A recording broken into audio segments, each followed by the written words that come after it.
Make sure that you've focused. If you don't focus, you're going to have to reprint it, refocus it. And the problem with having to refocus, sadly, is you always want to focus at the brightest aperture, the widest aperture. It's just easier to focus. And also, you're getting the tightest focus, meaning you're only focused on that single plane. There's no depth of field, right? As we stop this down, we'll actually get even better focus, because we'll have a wide depth of field, and we won't have to worry about little bumps or bumps in the negative, actually. So, we have our image framed and focused now. That's great. The next thing we want to do is stop down, meaning change our aperture so that it's darker, and make a test strip. What should the right amount of light coming out of your enlarger look like? About this. What aperture is that? It's different for different negatives. If you have a very thin negative, if there's not a lot of silver on your negative, it might be the darkest aperture. If you have a lot of silver on your negative, it might be the brightest aperture. It really depends on your negative. So you kind of want to just be able to basically see a little detail here in the darkroom, the darkroom light. You want it just brighter than the darkroom light. And this will give you an exposure time somewhere in the range of 20 seconds. And that's what you want, because then you'll be able to manipulate it later on. How do we figure out our exposure time? To make a test strip. Same thing we did with our contact sheets, right? So I'm going to take a piece of paper that I've torn, right, out of one larger sheet, and I'm going to put it shiny side up inside my easel, just like that. I'm going to take a piece of cardboard, cover my box, right, and cover everything but about 1 inch.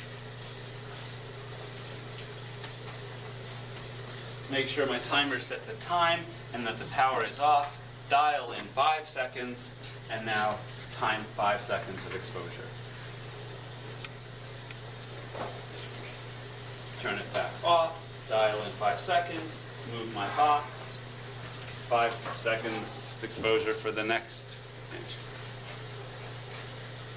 When that finishes, once again, turn the timer off, dial in 5 seconds, expose a little bit more of the paper, and again, expose it for 5 seconds.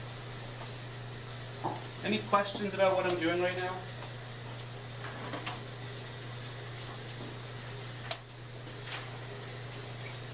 No? Straightforward?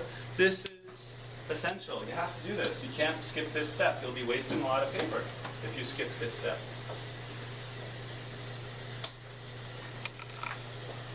Because this is telling me the amount of time I should expose my whole sheet of paper. Now, when we were doing test strips with the contact sheets, we could be really general. Because we're like, oh, 5, 10, 15 seconds, sure, in that range. Here, we want to be much more accurate. And I was even being relaxed about where people were looking at their test strips and saying, oh, you know, if you can see it in the dark room, all right, fine. You have to look at this test strip outside.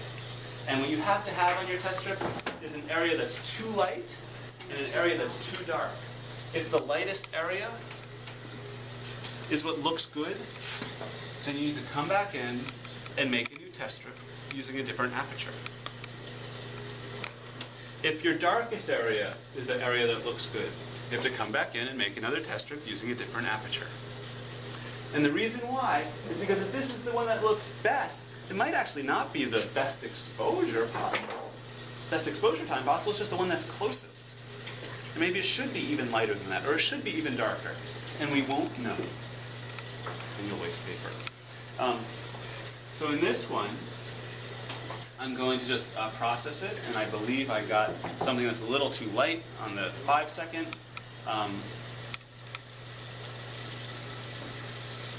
Something that looks probably right on the 10 second interval there. And then something that's too dark in the 15 and above And so I'll probably have an exposure time somewhere around 7 seconds. How am I judging that? Looking in the dark room at my test strip under the safe lights is not how I'm going to actually judge my end exposure time.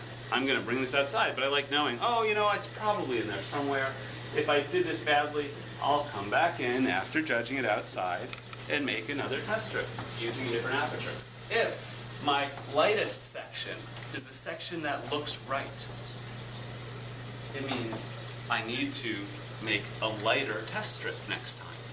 Meaning I change my aperture so that the light coming out is darker. There's less light coming out, right? Which means that this gets less dark. Right? It's always negative.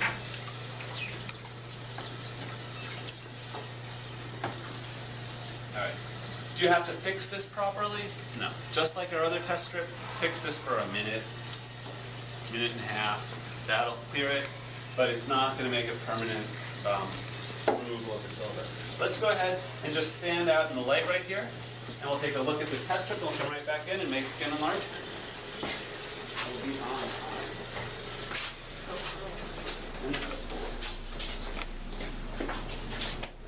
Yeah, so looking at the test strip, you know what I like to do with a test strip? Sort of the same thing that I do with film. I squeegeed the test strip last time on the board, but honestly, I'm too lazy to walk all the way over there. I just grab my test strip, finger, squeegee it off, and take a gander at it that way. So here's 5 seconds, 10 seconds, 15 seconds. This is a pretty dark awning, actually. And it's somewhere in between these two tones. That's too light. That's too light. This is too dark. Is a 7-second exposure a good exposure time to use? No, not really. If we're going to be doing manipulation with this print later, I'm going to show you how to burn and dodge and stuff, you want more time. But for all intents and purposes, any time that gives you the right exposure is the right time. So today we're just going to use whatever works. This is going to be somewhere between 5 and 10. I'm saying 7. Okay, so let's go back in and make a print.